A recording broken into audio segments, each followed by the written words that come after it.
Bonjour, nous allons étudier ensemble la première sikha, la paracha de Varim, dans Chelek Lamed Daled de l'écouter sikha.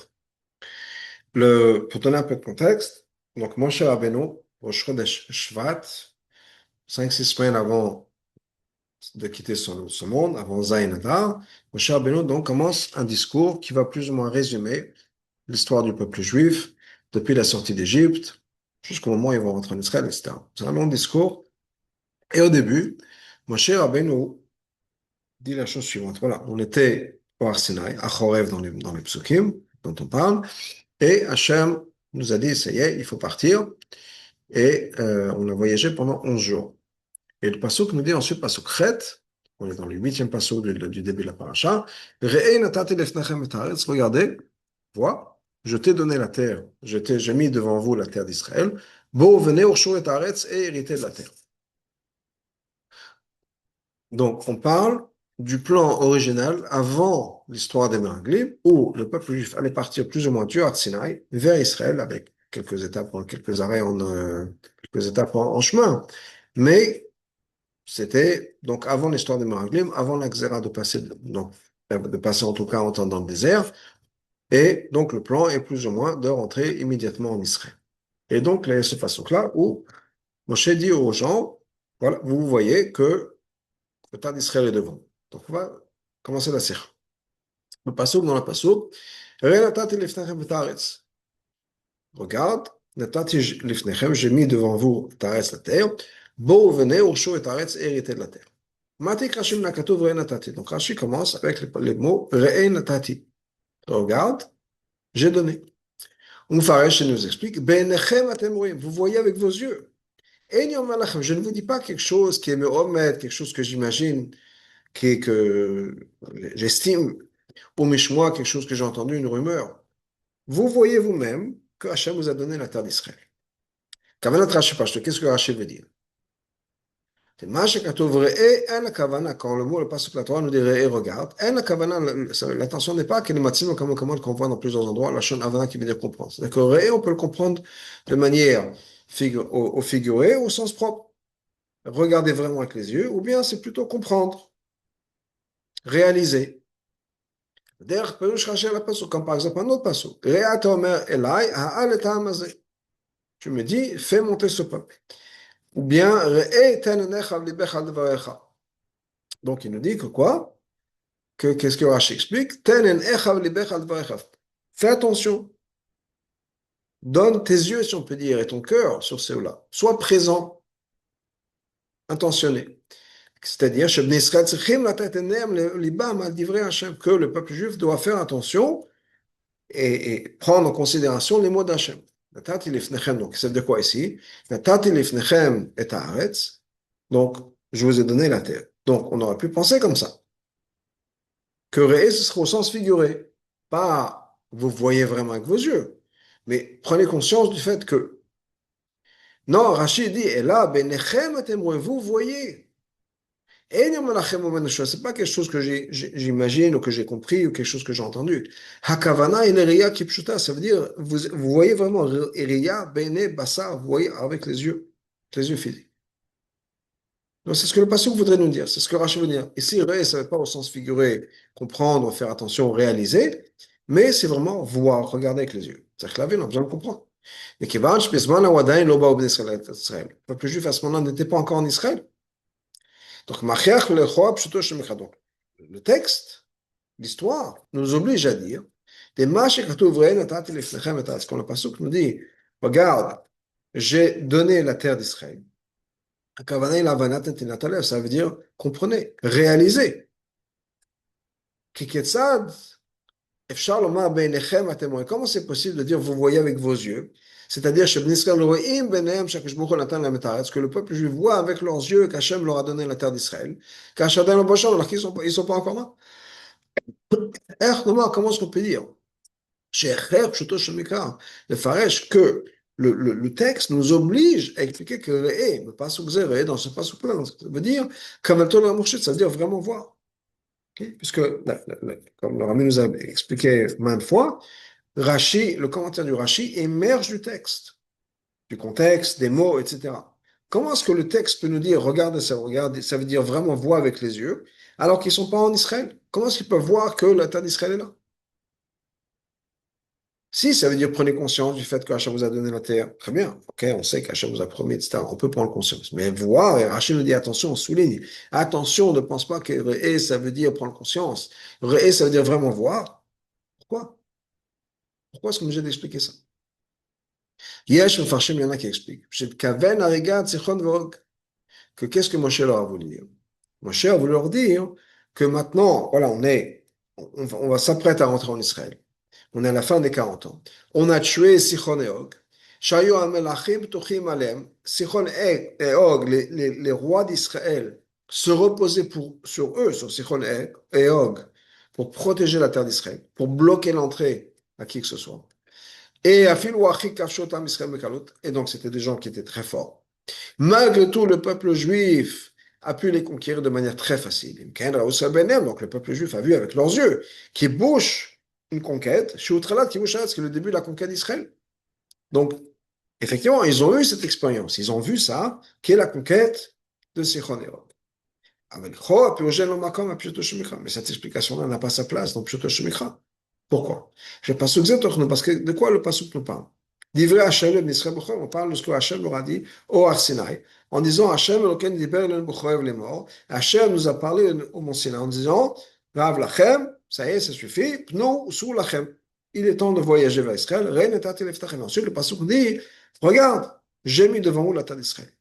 On ne parle pas maintenant, puisque la conquête de Sichon et Og, ça s'est fait très récemment, c'était à la fin des 40 ans. On ne parle pas de ce moment-là, on parle de l'époque juste après, enfin, c'est pas juste après, c'était presque un an après Matan Torah, où Hachem leur a dit, ça y est, on va rentrer en Israël. C'est comme Rashi nous dit tout de suite, dans le Rashi d'après, le Dibur Amatri d'après, Bo'o Urushu, donc qui sont les mots suivants dans le Pasuk, venez et prenez possession. Si on n'avait pas envoyé les Maraglim, il n'aurait même pas eu besoin d'armes. Ce qui veut dire quoi? Bo'o Urushu, on va y revenir un peu plus tard. Ça veut dire, voilà, venez et prenez possession. On vous donne les clés. Pas besoin de se battre, pas besoin de faire quoi que ce soit. En tout cas, l'idée, c'est que quoi? C'est que si on parle d'avant les Meraglim, c'est-à-dire qu'on parle de rentrer en Israël, les flèches, comme ça aurait dû être, donc comment c'était le plan original, avant d'avoir envoyé les Meraglim. Donc, il n'y a pas cette histoire de Sichon et Og. N'existe pas encore à cette époque-là, et n'aura peut-être pas existé. Donc, donc la réponse revient. Comment c'est possible? Encore plus, si on se base uniquement sur le texte, ce que le texte nous dit, au moment de Har Sinaï, le peuple juif a vu avec leurs yeux, pas qu'ils ont compris, ils ont réalisé, mais avec leurs yeux, ils ont vraiment vu. L'homme, c'est pas une réalisation, c'est pas quelque chose qu'on a entendu. Ce que je vous ai déjà donné la terre d'Israël. Donc ça, c'est la première question que l'on a bien sur Rashi. Toute explication n'a pas de sens. Le peuple juif a vu qu'on leur a déjà donné la terre d'Israël. Non, ils n'ont rien vu. Ils sont dans le désert. Ils n'ont pas vu. Ensuite, Ensuite, si on rentre dans les mots, donc là, c'était sur le concept de Rashi. Couche numéro 1, si on peut dire. Si on rentre dans les détails de Rashi, la longueur de Rashi, du commentaire de Rashi. Qu'est-ce que Rashi dit? Benechem, vous voyez avec vos yeux. Je ne vous dis pas quelque chose, mais au moins une choix, que c'est quelque chose que j'ai imaginé ou que j'ai entendu. Très bien. Ok. Le Chora. Benechem atem roim.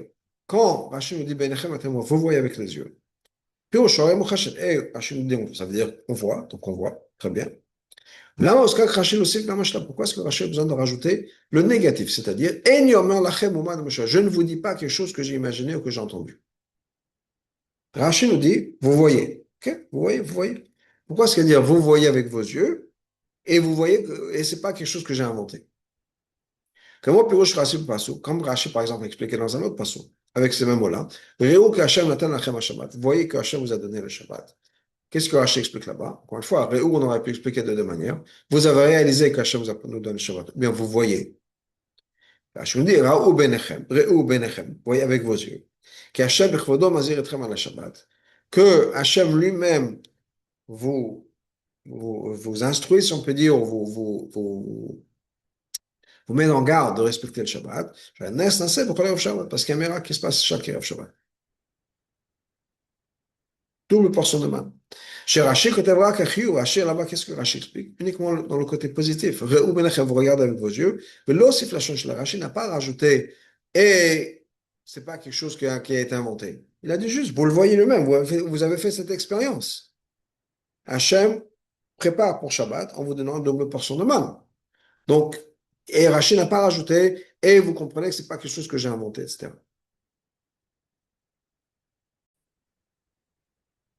Deuxièmement, Bazé Gufanakat Rashibet Leshonot. Dans ça, Rashi prend deux expressions, mais Omed ou Mishmoa. De ce que j'ai imaginé, ce que j'aurais compris ou ce que j'aurais entendu. C'est-à-dire, vous voyez vous-même et vous voyez que c'est pas quelque chose que j'ai inventé. Effectivement, les sources et le langage de Rashi vient du Sifri, sur place. Avec Imdouba, comme on l'a expliqué plusieurs fois, et la coche de Rashi, la Torah latique, Drashot Chazal, Rashi, dans son commentaire sur la Torah, ne copie pas le Drashot de Chazal, et là, il fallait Pshuto Shemikra. Rashi uniquement explique Pshuto Shemikra, le sens littéral des termes. Comme on voit même dans son Rashi là même, qui est, chez Bedimo, Amatri Shelachazé, le Rashi juste après. Même si de manière générale, effectivement, le Rashi a sa source dans le Sifri, mais Shané Rashi Lachana Sifri. Rashi va changer le mot du Sifri, comme Sifdal, comme on va voir plus tard dans Dalet. Okay? Donc pour l'instant, qu'est-ce qu'on a? On a dans ce Rashi deux degrés de question. Premier degré de question, c'est pourquoi est-ce que Rashi explique quelque chose on a l'impression que c'est complètement l'opposé de Pshuto Shemikra. Rashi nous dit, vous voyez que je vous ai déjà donné la terre d'Israël. Rachel dit, vous voyez ça avec vos yeux. Alors qu'on leur a expliqué, vous voyez ça, vous prenez conscience. Donc, pourquoi est-ce que Rashi choisit quelque chose alors qu'ils sont même pas en Israël, ils sont loin d'Israël? Comment est-ce qu'ils ont pu voir que Hachem leur a donné la terre d'Israël? Ça, c'est premièrement. Deuxièmement, à part le concept, si on rentre dans les mots, pourquoi est-ce que Rashi a besoin de nous dire, au lieu de juste rester dans l'affirmatif, vous voyez avec vos yeux, pourquoi est-ce qu'il a besoin de rentrer dans l'opposé de ça? Ce n'est pas quelque chose que j'ai inventé, et dans la même idée, dans la même lancée, pourquoi deux mots? Omed et Shmo. Ensuite, après, Matik Rashim Lakato Baou Rashi va prendre les mots d'après la continuation du Pasuk, Baou, Ursho, venez et héritez. Mufarish explique la chose suivante. En Ma'arer Badavar, personne ne proteste cette chose-là. Enechem Tzechim la Milchama, vous n'avez pas besoin de faire la guerre. Ilou Lo Shalchou Meraglim, si on n'avait pas envoyé le Meraglim, Lo Yitzechim Mikizan, on n'aurait pas eu besoin d'armes. Ça, c'est le Rashi. Donc, Baou Ursho, encore une fois, venez hériter. Ça veut dire quoi? Venez, la seule chose que vous avez besoin de faire, c'est de venir. Rien à faire. Pas venez, battez-vous et prenez possession, ou venez faire des efforts. Rien. Vous venez et vous prenez possession. Encore une fois, comme je disais tout à l'heure, clé en main. Vous rentrez, il n'y a rien à faire. Pas besoin même d'avoir des armes, rien du tout. Le Farshim explique qu'est-ce que Rachel veut dire. Ce qui va pousser Rachel à expliquer ça. Si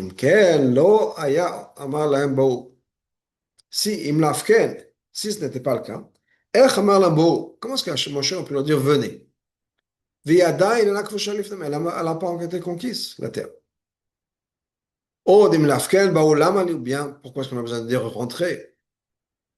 On aurait juste besoin de dire héritez, prenez possession. Ça veut dire que quoi? Quand vous allez rentrer en Israël, vous allez tout de suite prendre possession de la terre sans aucun problème. Personne ne va argumenter, personne ne va se plaindre. C'est l'explication de Farshim. Le Farshim, dans le numéro 13, c'est le Siftei Chachamim de Vektov et d'autres. Ok. Aval Pirouj Zeh et le Mouvat. Cette explication n'est pas compréhensible. Derech Lachon Zeh, une expression qui ressemble à ces mots-là, Bono Oshu, on a dans Parashat Vayetchanan, ou Bata ve'Rashat Haaretz. Tu vas venir, tu vas arrêter la terre. Matzilou Kamat Parashat Vayetchanan, c'est dans Parashat Vayetchanan. Vesham, et là-bas, c'est impossible d'expliquer, El Ma'arer Badavar, que personne ne va se plaindre, et le Loshalchou, si on n'avait pas envoyé le Maraglim, etc. Sham Doubar, Sham dit vraiment parce que là-bas, on parle de quoi? De l'histoire après l'histoire des Maraglim. La Dorsh la génération qui rentre en Israël. Et eux, qu'est-ce qui s'est passé? Ils ont eu besoin d'armes et de se battre. Quand le peuple juif rentre en Israël, ça ne s'est pas passé facilement. Il y avait des batailles. Donc il fallait des armes. Donc, donc on est obligé de dire, les mots ubata ve'irashta, venir et prendre possession, efshar lefarshon, on peut l'expliquer, que vous allez hériter de la terre après l'avoir conquise. On n'est pas obligé de dire que dès que vous allez rentrer, vous allez hériter. On sent qu'il n'y a aucun problème. C'est-à-dire, j'ai expliqué quoi au chaud, venez et prenez possession. Je vous dis, c'est comme c'est clé en main. Pas nécessairement. Parce qu'on a la même expression, bata ve'irashta, dans Pachat Vetranan. Alors qu'on sait, ça c'est la génération qui va rentrer en Israël. Alors qu'on sait pertinemment qu'ils ont dû se battre, qu'ils ont eu des armes. Et malgré tout, on a les mots bata ve'irashta. Tu viens, tu prends possession. Donc venir et prendre possession, ça ne veut pas dire qu'il n'y a rien à faire. Ça ne veut pas dire que c'est clé en main. Ça peut absolument vouloir dire qu'il faudra se battre pour la terre d'Israël et qu'il faudra donc des armes, etc. Donc pourquoi est-ce que Rachid nous dit que Bohoshu, ça veut dire sans guerre, sans effort, sans rien du tout, sans problème. Termes encore plus que ça. Les elle, plutôt, le parachat Meraglim, dans toute l'histoire des Meraglim, les membres des vrais Kalev Elam, on a dans les mots de Kalev au peuple, Alon Alev Yerashnota, on va monter et on va monter vers Israël et on va hériter de la terre. Chez Gam Sham, Efshar Lakshot Erachemar Lamalov Nale, Yerashnota. Là-bas aussi, on peut poser la question. Comment est-ce qu'il leur a dit, on va y aller et on va hériter de la terre? Il y a d'un alors qu'ils n'ont pas encore pris possession de la terre. Comme encore l'homme paraît chercher Shama Kavala, même si malgré tout, alors qu'on a les mêmes problèmes, la même formulation, Rachid ne dit pas là-bas qu'il n'y a personne qui va vous causer de problème, vous n'avez pas besoin de faire la guerre. Ah non, au contraire. Shama Yamatim Yoter Pirouge. Là-bas, on a vraiment dû expliquer ça. Il n'y a personne qui va s'opposer, il n'y a personne qui va créer de problème, et vous n'aurez pas besoin de faire la guerre. Pourquoi? Pourquoi est-ce qu'on aurait dû dire que c'est ce que Calais voulait dire? Que ce sera facile. Parce que Calais, il vient pourquoi? C'est dans le contexte des choses. Qu'est-ce que Calais veut faire? Calais veut répondre à l'argument des Meraglim. Qu'est-ce que les Meraglim nous disent? FS qui a Azam. Les gens là-bas sont très forts. Et Shebaretz, ce peuple qui est en Israël. Et il y a des villes qui sont fortifiées, très fortifiées. Il y a Amalek qui est là-bas. Ça, c'est ce que les Meraglim ont dit. Tout ça pour faire peur aux gens. Ce sont des géants très forts dans des villes fortifiées. Il y a Amalek, etc. Qu'est-ce que Caleb répond? On va monter, on va arrêter parce qu'on pourra, on peut. Maintenant, ça c'est pas une réponse à leur argument. C'est parce qu'il n'a pas dit non, c'est n'importe quoi, s'ils ne sont pas des gens forts. Non. Donc Rachid aurait voulu me dire qu'est-ce que Caleb veut dire. Quand il a dit venez, on va monter vers Ashnota, et ce que Caleb voulait dire, c'est qu'il n'y a personne qui va s'opposer à nous, on n'a même pas besoin de faire la guerre. Dès qu'on va rentrer, on va tout de suite prendre possession de la terre. Donc si c'est ça le sens de ces mots-là, de cette idée-là, que quand il y a la proximité, on rentre, ou bien on monte et on hérite, ça veut dire pas de guerre, pas de problème, pas de soucis, etc. On a deux autres endroits, pas à dans l'histoire de Meraglim, on aurait pu expliquer ça. Et malgré tout, le Rachid ne le fait pas. Uniquement dans notre passouk à nous, le Rachid le dit. Donc on voit là, on est obligé de dire quoi? Donc les mots alon ou bien bo, chaud, c'est-à-dire qu'il y a l'action de rentrer en Israël et tout de suite la prise de possession. Ce n'est pas nécessairement quelque chose qui va se passer automatiquement. Ça ne veut pas dire qu'il n'y aura pas de guerre. Ça ne veut pas dire qu'il n'y aura pas de difficulté. Hadar Koshal le Dourta, donc la question revient. Donc, qu'est-ce qui force Rachid à dire que dans ce contexte-là, quand Rachid nous dit Bo'oshu, ça veut dire ce sera smooth, il n'y aura aucun problème, tout va bien se passer comme une lettre à la poste. C'est bizarre. Alors qu'on voit d'autres endroits où ça ne veut pas nécessairement dire ça. Donc, pourquoi est-ce que Rachid dit ça? Qu'est-ce qui le force? Qu'est-ce qui le pousse à dire que c'est ça le pshat? Donc, pour l'instant, qu'est-ce qu'on a? On a une question générale sur Re'e. Moshe leur dit, regardez avec vos yeux, alors qu'il n'y a rien à voir si on peut dire, ils ne voient pas. Donc, on aurait pu expliquer que ça veut dire prenez conscience. Deuxièmement, dans les mots de Rashi, pourquoi est-ce que Rashi ramène le négatif? Vous voyez, et vous voyez que c'est pas quelque chose que j'ai inventé. Et pourquoi deux mots? C'est ni omen, ni quelque chose que j'ai imaginé, ni quelque chose que j'ai entendu. Ensuite, dans le passage Bohoshu, Rashi me dit, sans aucun effort, sans aucun problème, sans guerre, sans armes, etc. Pourquoi est-ce qu'on est obligé de dire que c'est ça le sens de ces mots-là? Pas nécessairement. Il est. Le Korosh, la source de Rashi, c'est le Sifri. Alors, mais là-bas, c'est très bref. Quand vous allez rentrer en Israël, vous n'aurez pas besoin d'armes. C'est tout, point final. Il aura Rashi Marich Boshon. Rashi a toute une route, mais Vekimon Pratim me ramène 3 points. Il n'y a personne qui va s'opposer, qui va créer des problèmes. Deuxièmement, vous n'aurez pas besoin de guerre. Troisièmement, si vous avez envoyé des Meraglim, si on n'avait pas envoyé des Meraglim, on n'aurait même pas eu besoin d'avoir des armes. Iné. Donc Rashi change des mots du Sifri, non seulement il change des mots du Sifri, il rajoute plein. Il disait, chez Rashi, la raison pour laquelle Rashi rajoute, si on n'avait pas envoyé les Meraglim, on n'aurait pas besoin d'armes, on comprend. Pour qu'on n'a pas une contradiction entre ce qui s'est vraiment passé et ce que Moshe nous dit.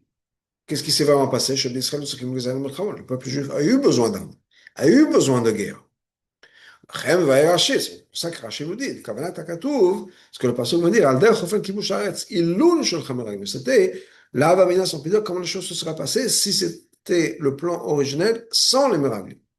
Donc ça, on peut comprendre. Malgré tout, on a d'autres problèmes. Premièrement, pourquoi est-ce que Rashi n'est pas satisfait juste en prenant les mots du Sifri? Ok, encore une fois, on va revenir au Sifri. Quand vous allez rentrer en Israël, vous n'aurez pas besoin d'armes. On aurait pu dire si c'était avant les miracles. Donc pourquoi est-ce qu'il est mossif El Mareh Bedavar Menetzichem Melchama?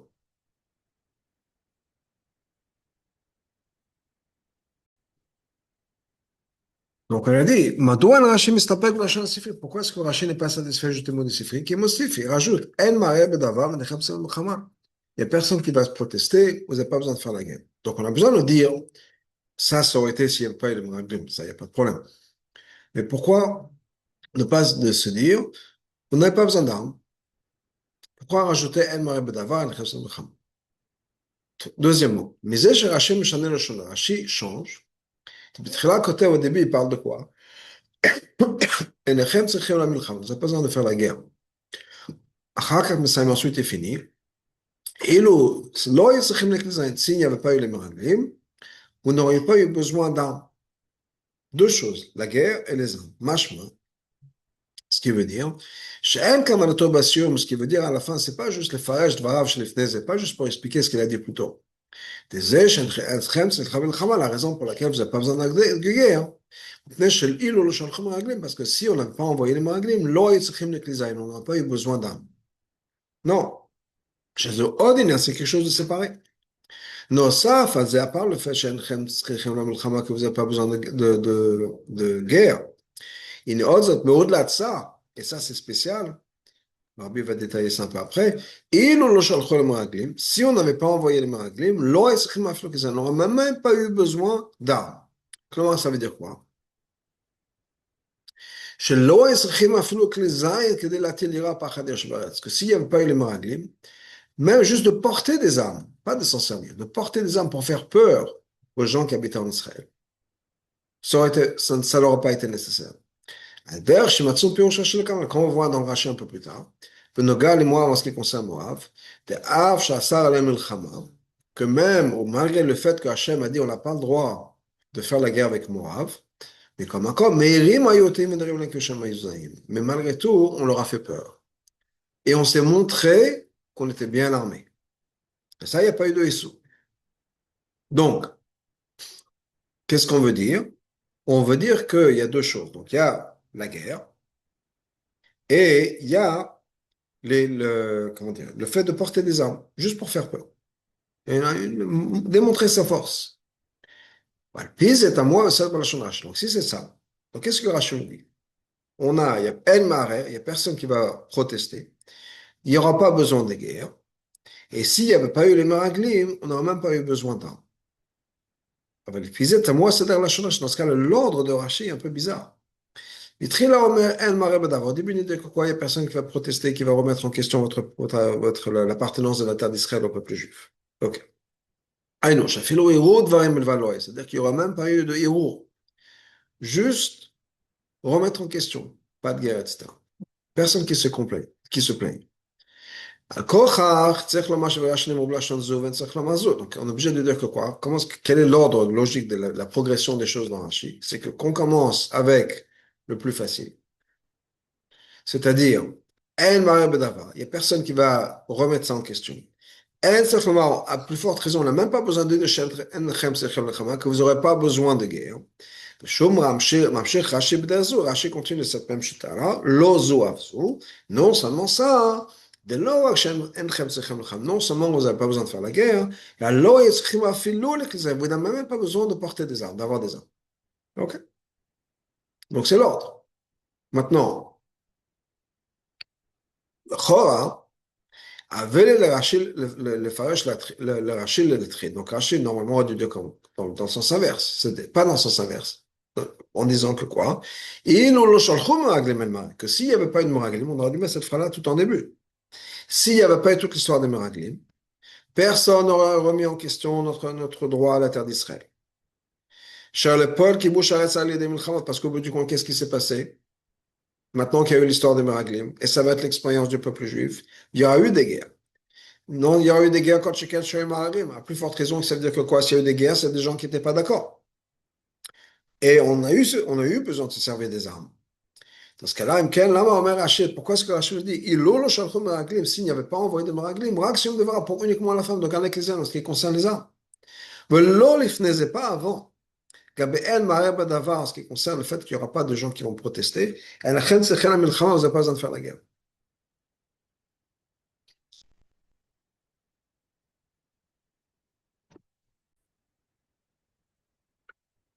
Donc ça veut dire quoi?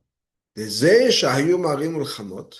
qui veut dire que si on regarde le texte de Rashi tel quel, le fait que Rashi n'a pas dit s'il n'y avait pas une histoire de Meraglim, il n'y aurait personne qui était marié, il n'y aurait pas de guerre, il n'y aurait pas d'armes. Rashi le met uniquement à la fin. Ça veut dire que quoi? Le fait qu'il y a eu effectivement des gens qui ont mis ça en question. Et le fait qu'il y a eu des guerres, ça n'avait rien à voir avec le Meraglim. Et Rashi n'a même pas besoin d'expliquer pourquoi est-ce que le peuple juif n'a pas mérité ça. La seule chose, c'est que quand on arrive aux armes, Rashi a eu besoin de faire de détailler que la raison pour laquelle on a eu besoin des Klezaïn, c'est à cause des Meraglim. Ce qui est très bizarre. Porter des armes, c'est beaucoup moins fort que la guerre. Donc on a l'impression que si c'était l'histoire des Meraglim, on n'aurait pas eu besoin de porter des armes. Mais la guerre, oui, on aurait eu besoin de faire la guerre. Il y a quelque chose qui cloche dans ce que Rashi veut dire. Qu'est-ce que Rashi essaie d'exprimer, etc. Qu'est-ce que ça veut dire? Alors que le sens du pasuk, c'est quoi? C'est que on peut rentrer en Israël. Donc il y a une raison pour laquelle on peut rentrer en Israël. Malgré tout, il y a eu des guerres. On ne sait pas pourquoi, mais les guerres sont justifiées dans le sens où, malgré que le pasuk dit chaud, ça n'a rien à voir avec les Meraglim. On ne sait pas pourquoi. Rashi n'a pas besoin de les expliquer. La seule chose que Rashi a besoin d'expliquer, pourquoi est-ce que on n'a pas eu les armes? Alors que juste de porter des armes. Alors que juste porter des armes, c'est beaucoup plus facile, c'est moins d'efforts, c'est moins dangereux que la guerre. Donc, l'ordre des choses est très bizarre. C'est-à-dire que ce que Rachid nous dit, le Rabbi nous dit entre bête et gimel, dans question bête et question gimel, c'est que question bête, c'est l'ordre de Rachid, on est obligé de dire que c'est l'oz ou avzu. Donc, personne, non seulement il n'y aura pas personne qui va mettre en question, il n'y aura même pas besoin d'avoir des guerres, et non seulement il n'y aura même pas besoin d'avoir des guerres, mais il n'y aura même pas besoin de porter des armes. OK? Dans ce cas-là, pourquoi est-ce que c'est uniquement à cause des Meraglim? Et l'autre, on n'a pas besoin d'expliquer pourquoi. Au bout du compte, il y a eu des guerres. Quatrièmement, qu'est-ce que Rachel veut dire? Si on n'avait pas envoyé des Meraglim. Il aurait dû dire que ce n'était pas la faute des Meraglim. C'est bon, un truc comme ça. Le fait qu'on a envoyé des miraglim à Yedat Rachel Moshe, Moshe était d'accord. Bah, puis Hachem, avec la permission d'Hachem. Donc, qu'est-ce qu'il y avait de mal dans le fait qu'on a envoyé le miraglim? C'était juste, le problème, c'était pas la faute des miraglim, le problème, c'était pas le débat, la shonara des miraglim, c'était d'avoir envoyé les miraglim. Ok. Qu'est-ce que ça veut dire? Donc, on a besoin, donc on a pas mal de questions. Donc, pour résumer un peu, qu'est-ce qui se passe? Première question, regardez, c'est, Hachem nous explique que ça veut dire vraiment physiquement regarder. Comment est-ce que c'était possible qu'ils aient physiquement regardé encore une fois? Mais avant l'histoire des miraglim, ils ne sont pas encore en Israël. Comment est-ce qu'ils peuvent voir avec leurs yeux que Hachem leur a donné la terre d'Israël? Qu'est-ce que ça veut dire? Deuxièmement, dans les mots, on avait dit que pourquoi est-ce que Rashi entre dans les détails? C'est-à-dire, il nous dit, vous regardez et ne pensez pas que je l'ai imaginé, ou ne pensez pas que je l'ai entendu. Bon, pourquoi est-ce qu'il a besoin d'amener l'opposé, si on peut dire? Et pourquoi deux mots pour l'opposé? C'est Omed, que j'ai imaginé, que je pensais, et moi que j'ai entendu.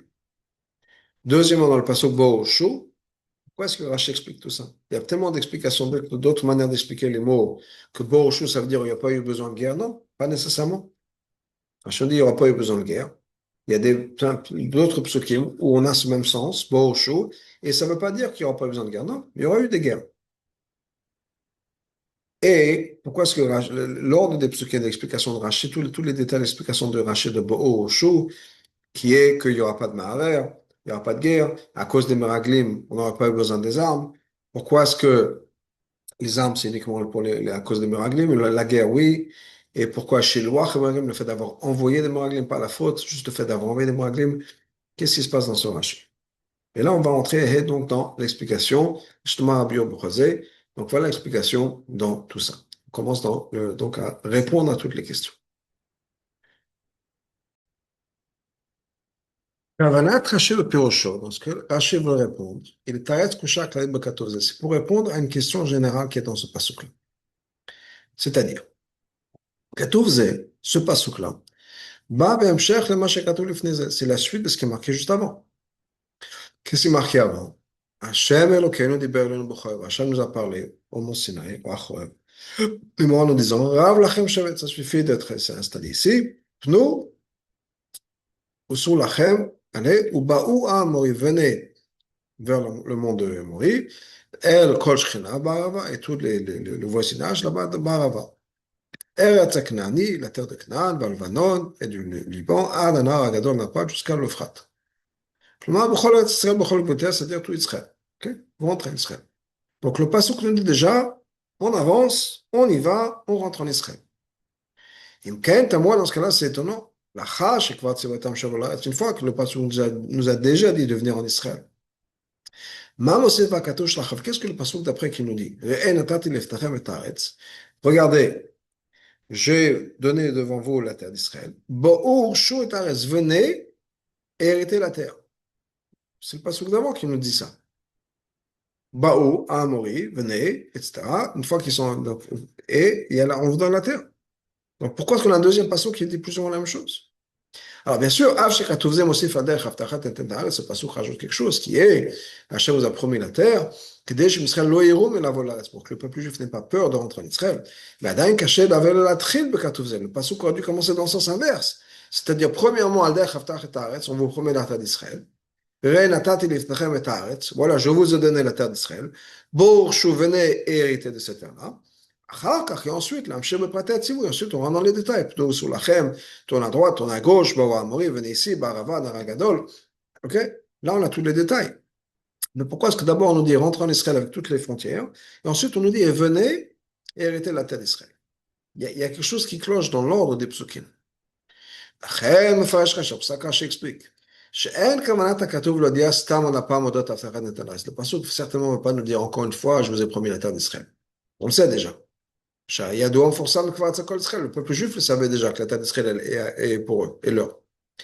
Même déjà à l'époque de Kriyat Yam-Souf, ils ont dit ça. Qu'est-ce qu'ils ont dit? On arrive dans la montagne, de ton héritage. Ils savaient déjà qu'ils rentraient en Israël, qu'ils allaient arriver à Yerushalayim, qu'ils allaient avoir le Beit HaMikdash. Mais il y a quelque chose de différent ici qu'ils ne savaient pas encore. Chez eux, il y a d'autres qu'ils ne savaient pas encore. Le pasuk vient rajouter un élément ici. Pas juste pour nous dire qu'on a la terre d'Israël. Rashi va nous dire ici, il y a deux éléments en fait. Il y a un chidouche, mais c'est pas juste un chidouche, il y a deux choses. C'est quoi ces deux choses? Premièrement, Aleph. Re'e natati. Regardez, vous voyez, je vous ai déjà donné la terre. Shebnei Israël ro'im b'mochash. Le peuple juif voit concrètement, benechem atem, vous voyez avec vos yeux. She'eretz Israël kvar netunah, la terre d'Israël est déjà à vous. La terre la shon avoir, la terre je l'ai donnée, c'est déjà à vous, ça vous appartient, c'est dans le passé. Ça a déjà été fait. C'est-à-dire, jusqu'à maintenant, le fait que la terre d'Israël vous appartient et vous allez la recevoir, c'était juste quelque chose que vous avez soit entendu, ou bien quelque chose que vous imaginez. C'est-à-dire, Israël, au départ, quand le peuple juif était encore en Égypte, qu'est-ce qu'on leur a promis? Et allez, je vais vous faire sortir de la pauvreté d'Égypte, la misère d'Égypte, vers la terre de Canaan. Votre set je vais le faire sortir, je vais vous faire venir vers la terre. Ok?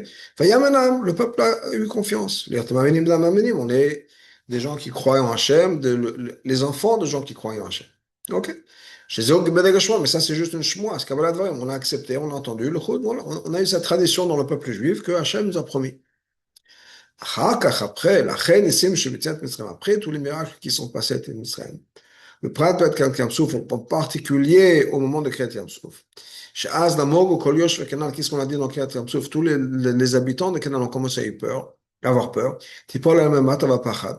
Ils étaient remplis d'une panique et d'une frayeur. Que Shirat Israël, comme le peuple juif lui-même l'a chanté. Yachlul Israël le donc le peuple juif a pu imaginer.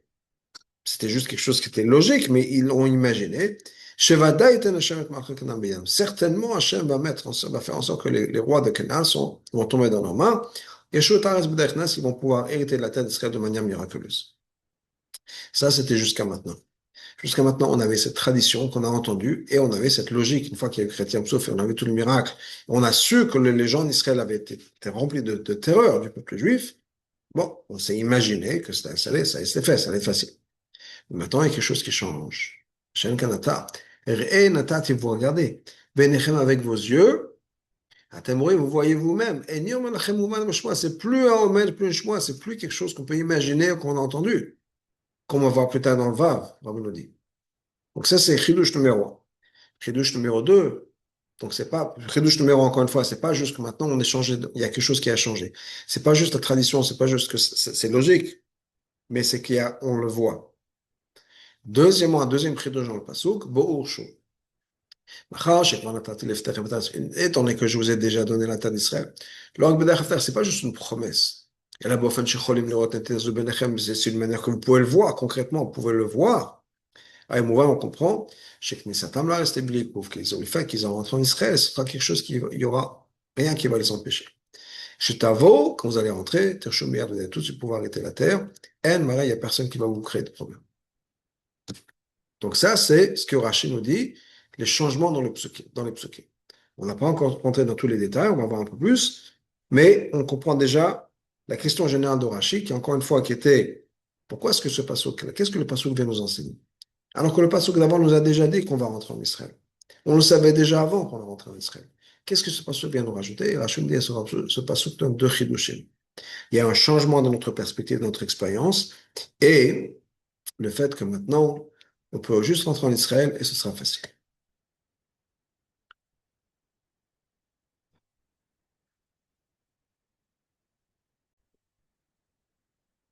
Il manque encore un peu d'explication. Quel rapport entre cette promesse-là, avec le fait qu'on a voyagé du Har Sinaï? C'est pour ça que c'est à ce moment-là que ça a été dit. Et pourquoi est-ce que maintenant Moshe le rappelle, 40 ans plus tard? Le Khatrila c'était lié avec le Har Sinaï, maintenant le Moshe le rappelle, on a voyagé du Har Sinaï, on est parti, voilà cette promesse qui nous a été faite. Rabbi Omer pas, je vois l'explication. Ces mots-là de Moshe viennent à la suite des reproches, des remarques que Moshe fait au tout début de la paracha. Qu'est-ce que Moshe dit? 11 jours de voyage depuis le Chorev, depuis Har Sinaï. en passant par Seir jusqu'à Kodesh Barnea. Kpiush Rashi Sham, qu'est-ce que Rashi explique sur ces psukim? Amar le Moshe, Moshe leur dit, Re'u ma ga'avtem. Regardez ce que vous avez causé. Regardez ce que vous avez fait. En lachem derech tzar machorev le Kadesh Barnea. Il n'y a pas un chemin plus court que de Chorev jusqu'à Kadesh Barnea, c'est que le chemin de Har Seir. Donc, si on veut partir de Chorev, de Har Sinai jusqu'à Kodesh Barnea, le chemin le plus court, ça va passer par Seir. Va fou malach yudal efiyom. Et c'est quelque chose qui va prendre 11 jours. Et ça, c'est le chemin le plus court, la route la plus courte. Atam alachtem oto b'shloshim. Vous avez fait ce chemin en 3 jours. Okay? Presque presque un quart du temps que ça aurait dû prendre. כל כך הייתה השכינה מתלבטת בשבילכם למהר את ביאתכם לארץ. Pour ça que la Shekhinah était tellement pressée de faire en sorte que vous arriviez en Israël le plus tôt possible. ובשביל שקלקלתם, הסב אתכם, parce que vous l'avez détruit, si on peut dire, vous l'avez abîmé. Hachem a fait ce détour-là, et ça va pendant 40 jours, pendant 40 ans. Comment c'est-à-dire? בנסיעה זו, dans ce voyage-là, מהחורב, depuis Har Sinai, הלכו ישראל במהירות נסיית. Le peuple juif est parti de manière miraculeuse. הבאה על ידי שהייתה שכינה מתלבטת בשבילכם. Pourquoi? Parce que la Shekhinah était pressée pour vous. כדי למהר ביאתכם לארץ, pour pouvoir faire en sorte que vous puissiez rentrer en Israël le plus tôt possible.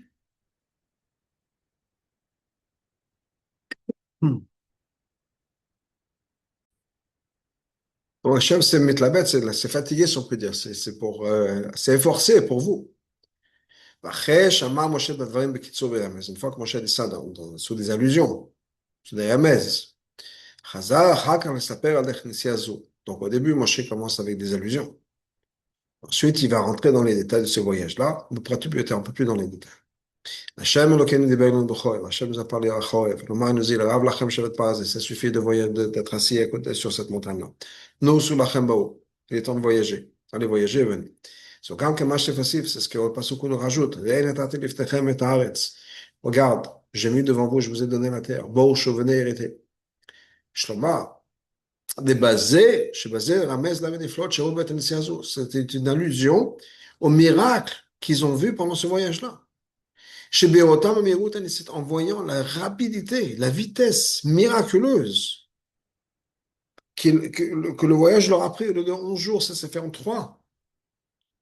Chez qu'Hachem fait tout ce qu'il peut pour les amener le plus vite possible en Israël. C'est quelque chose qu'on voit clairement. Comment, du côté d'Hachem, la terre est déjà à vous.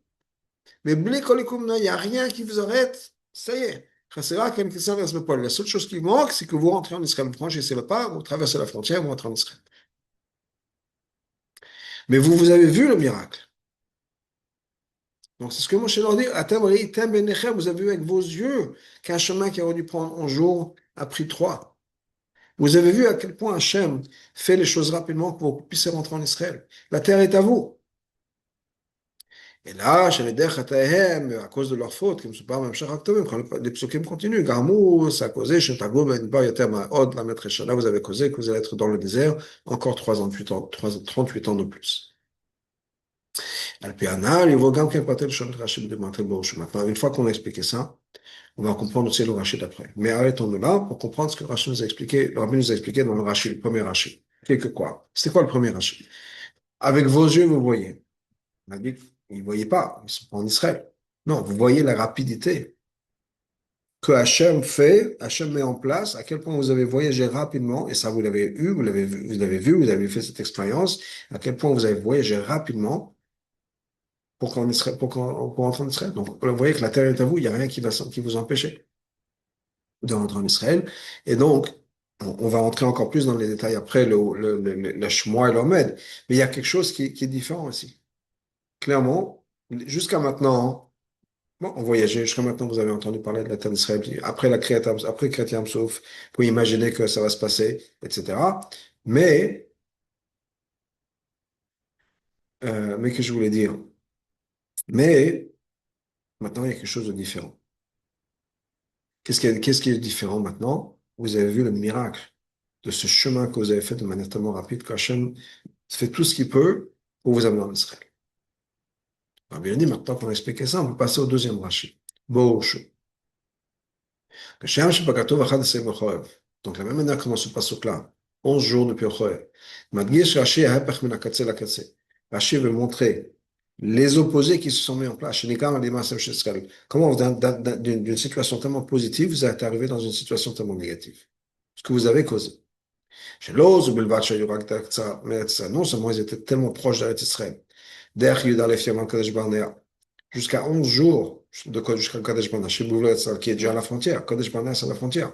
Et là, non seulement ça, et c'est que ce chemin qui est tellement court, c'est fait de manière miraculeuse, je le chemin en 3 jours. Mourat, Meut, Nesitzu, et au lieu de profiter, si on peut dire, de cette vague, de continuer avec cette vie miraculeuse que vous avez, cette rapidité miraculeuse, que la Shekhinah s'est efforcée pour faire venir en Israël. À la place de ça, qu'est-ce qui s'est passé? Vous êtes resté dans le désert jusqu'à la fin des 40 ans. Donc, dans ces psukim-là, Hachem Lokech Diber Elenu B'Chorev, Hachem nous a parlé, B'Chorev, Pneu Sour et le Tati, Shemogam Kem Ptor Tocha, tout ça c'est fait partie de la Tochacha de Moshe, des reproches de Moshe. Madgish Rashi Gadol Amirut B'Tochen Ha'inyan. Rashi veut aussi nous préciser la rapidité, pas juste au niveau du temps, mais au niveau du concept. C'est-à-dire, le temps que ça va vous prendre, ou la facilité que ça va avoir, que vous aurez à avoir à prendre, à conquérir la terre d'Israël. Il n'y a rien qui va vous empêcher. Ça, ça aurait pu être, à vous, ça aurait pu être ce qui allait se passer quand vous allez rentrer en Israël. Il y a l'explication. Qu'est-ce qu'on a dit?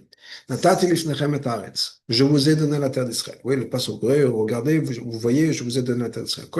Ça inclut deux choses. Premièrement, que vous êtes les propriétaires, légalement vous êtes les propriétaires.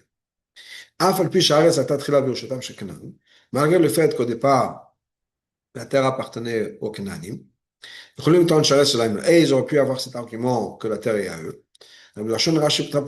Comme Rashi nous dit dans son commentaire au début de la Torah, la terre entière appartient à Hachem. Ubra, c'est lui qui l'a créé. Il a donné à qui il a voulu.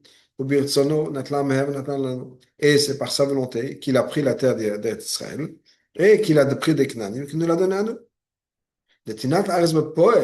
Et donc ça, c'est au niveau du din. Et deuxièmement, donc au niveau du din, Hachem nous a donné la Torah. On a le Torah qui nous dit. Deuxièmement, concrètement, pour prendre la possession de ça, Hachem va renvoyer les nations devant le peuple juif, et eux, le peuple juif, va s'installer en Israël. Donc il y a deux choses. Il y a avoir le titre, si on peut dire, et ensuite ça s'installer. Qui n'est pas de squatteurs, si on peut dire, chez nous, à des gens avec qui il faut se battre, légalement ou pas légalement, pour pouvoir reprendre la possession de notre terre. Ça, c'est les deux points que Rachel nous dit. Il n'y a personne qui va se plaindre. Vous n'aurez pas besoin de guerre. Que sur ces deux aspects-là, en ce qui concerne les goïms, il n'y aura pas de problème. Il n'y a personne qui va remettre ça en question. Ça veut dire au niveau légal. C'est-à-dire qu'il aura pu être que les nations du monde aient l'argument que d'après la halakha, la terre d'Israël leur appartient. Et Shloma, et il faut dire, je dis, ça va pu être aussi Bnei Edom. Edom, c'est Esav. Esav, c'est un descendant d'Abraham. Qu'il fallait passer par Seir. Que s'il n'y a pas eu cette faute-là, il ne serait passé par Seir pour entrer en Israël. C'était aussi les enfants d'Israël. Quand on voit que le peuple juif a dû dire, des années plus tard, quand ils sont passés par Edom, la Vordech Hatzo, et ils voulaient rentrer par la terre d'Edom pour entrer en Israël, le peuple juif a dit, tu n'as pas d'argument sur le fait que la terre d'Israël nous appartient, que vous n'avez pas payé la dette, vous n'avez pas droit à Israël. Qu'est-ce que ça veut dire? Ça veut dire que la terre d'Israël était dépendante de la galoute. C'est ce que Hachem avait dit à Abraham. Ta descendance sera esclave et étranger dans une terre qui ne leur appartient pas, et ensuite ils auront la terre d'Israël. Et ça va refuser de faire partie de la galoute, il n'a pas droit à la terre d'Israël. Nous, on est passé en galoute, on a droit à la terre d'Israël. Donc il y a ce côté légal. Et que même s'il y aura pu avoir un argument, etc., Au bout du compte, il n'y aura pas d'argument. Deuxièmement, je vous ai donné la terre. On voit clairement, pardon, non, je suis bien dans le endroit, désolé. Donc, je vous ai donné la terre. On voit, la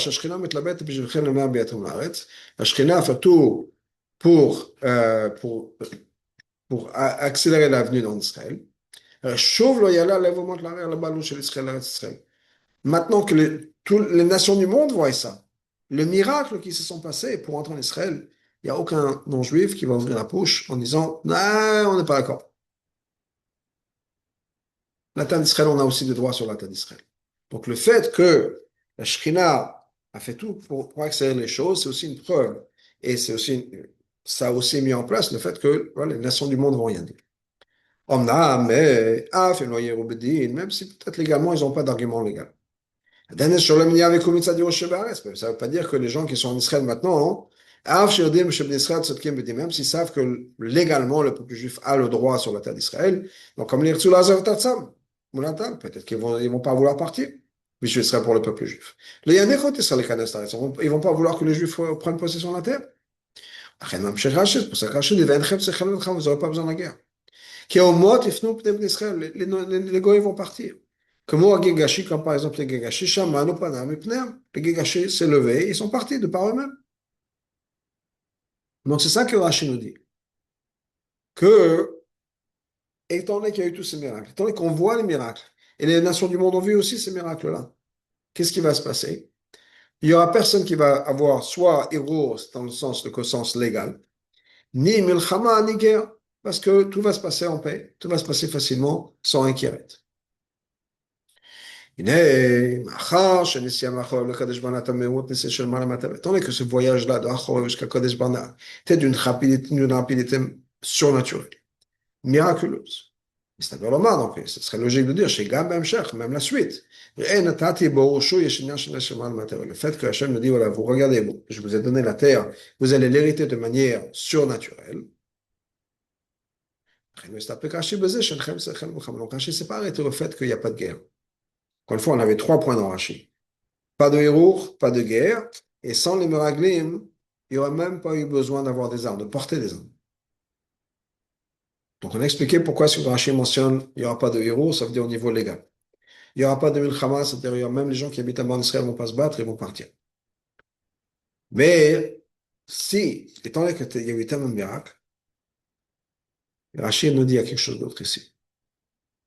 La reine, donc Rashi l'a dit, c'est pas juste qu'il n'y aura pas de guerre. De manière naturelle aussi, c'est possible qu'il n'y ait pas eu de besoin de guerre. Quand les non-juifs qui habitent là-bas vont voir le peuple juif armé aux dents, si on peut dire, prêt à se battre, ils vont avoir peur. Les nations d'Israël vont se sauver devant le peuple juif. La Mosif, Rachid nous dit non, non, non. S'il n'y avait pas eu les Meraglim, si on n'avait pas envoyé les Meraglim, on n'aurait même pas eu besoin de faire peur avec les armes. Le peuple juif n'a rien à faire pour faire peur aux ennemis. Même pas de montrer leur force et de montrer qu'ils sont armés. Un comportement pareil. Il n'y a rien à faire de manière naturelle. Afin de pouvoir enlever les nations de la terre d'Israël. Ce côté surnaturel, ça, on l'a perdu dès qu'on a envoyé les miracles. Cette aide supernaturelle, supranaturelle, surnaturelle, de même pas avoir besoin de montrer ses armes, ça, on l'a perdu quand on a envoyé les miracles. Avant même la faute, avant même le retour des miracles. Après que les miracles sont revenus. Qui est ça d'abord la chose même, le fait que les gens, le peuple juif a dit, envoyons des gens devant nous, et qui vont explorer la terre. Qu'est-ce que ça a montré? Que dans leur tête, la conquête d'Israël va devoir se passer de manière naturelle. Et donc, on aura besoin d'envoyer des espions que de la date pour qu'on puisse savoir quel est le chemin de pouvoir conquérir la terre, etc. Parce que le peuple juif n'a pas fait confiance à Hachem. Chez où il y avait autant d'Israël, que Hachem va les amener en Israël. De manière complètement surnaturelle. Donc il n'y aura rien à faire de manière naturelle. Ça même, le fait que, si on peut dire, on a mis le doigt dans l'engrenage, on a décidé de se soumettre aux lois de nature, et c'est grave, chez Gamash Boko, Salam Nissim Begimo Shomot Menaretz. Donc, qu'est-ce qui s'est passé? Que Hachem a fait des miracles. Il a envoyé des nations. Mais ils ont eu besoin de faire quelque chose de naturel. Au moins des armes. Que des latir les mamans pour pouvoir faire peur aux ennemis. Des eaux, Kavanat, Moshe. Ça, c'est ce que Moshe leur a dit. Combien, à cause de vos fautes, vous êtes passé d'un extrême à l'autre. D'un côté, vous aurez eu besoin de rien faire du tout de manière naturelle. Même pas juste de porter des armes, de montrer vos armes. Au lieu de ça, les nations se sont plaintes. Ils ont porté plainte. Quand on voit que le roi de Édom n'a même pas laissé le peuple juif passer. Et il a réussi. Il les a bloqués et ils sont partis plus loin. Non seulement ça, le peuple juif avait besoin de faire la guerre. Pour pouvoir arrêter la terre. Donc on aurait pu avoir miracle après miracle après miracle. Malheureusement, on est passé à l'extrême, on a eu besoin de se battre, etc. Et Héros est sur le tas d'Israël. Donc là, on a expliqué les deux rachis. On a expliqué le où vous voyez, parce qu'effectivement, ils ont vu ces miracles, la rapidité avec laquelle on est passé. Donc c'est quelque chose qu'ils ont vu, dont ils ont fait l'expérience. Et ce que Rachid me dit, c'est qu'avec ces miracles-là, on n'aurait même pas eu besoin. Bien sûr, il n'y aura pas eu de Rio, il n'y aura pas eu de Milchama, même pas besoin de montrer des armes, étant donné qu'on a fauté, étant donné que non seulement on a fauté, mais même avant d'avoir fauté, on a décidé dans notre tête qu'on ne peut pas se reposer sur Hachem à 100% sur les miracles. On a besoin de faire quelque chose. Donc Hachem a dit, vous voulez passer de manière naturelle, ben voilà ce qui va se passer. Ça va se passer de manière naturelle. Et donc, vous aurez besoin au moins de montrer des armes, et même au-delà de ça, de faire des guerres. Mikan, attends, ça c'est une leçon maintenant pour notre temps, notre époque. Mikan, Malé, Dibera, que tout le passage nous dit clairement, qui met cette ramette, ce sang, marraine ou les flottes. De la même manière que les choses sont passées à l'époque de la sortie d'Égypte, Machem, à l'époque de Machem, va nous montrer des miracles. Ken, donc, Yeshloma, Shigam, Aftachat, Goulat, Kolat, que la libération de toute Eretz Israël, avec, sur toutes ses frontières, Begulaten ou Achona, dans la dernière Géoula, il est domaine kilomètres, ça va être la même chose qu'à l'époque d'Israël. En ce qui concerne Hachem, ça peut se passer de manière à ce que il n'y a personne qui va être mais personne qui va poser des questions, qui va remettre en question notre droit sur Israël. Vous n'aurez même pas besoin de faire la guerre. Même pas d'avoir des armes, même pas de montrer notre force. Mais ça dépend de qui, ça dépend de nous. Quand on a le bitachon, quand on a confiance, comme il faut à Hachem. Et certainement, on ne va pas s'empêcher de dire, même au mot, même devant les nations, que la terre d'Israël est l'héritage éternel du peuple juif. Parce que pour Hachem, tout le monde entier lui appartient. Il a pris la terre des Knaanim et nous l'a donnée à nous. Quand nous, on a cette approche-là, dans ce cas, clairement, il n'y aura personne qui va remettre en question notre droit à la terre d'Israël. Non seulement ça, il n'y aura pas besoin de guerre, même pas besoin de s'armer, de montrer notre force. Et on aura une rapidité miraculeuse, avec une vitesse miraculeuse, on aura le droit à la Géoula, et le Binyan Bet HaMikdash, le Kibbutz Gauliyot, tout ça, de manière à ce que ça se passe rapidement, bimhera biyamenu mamash.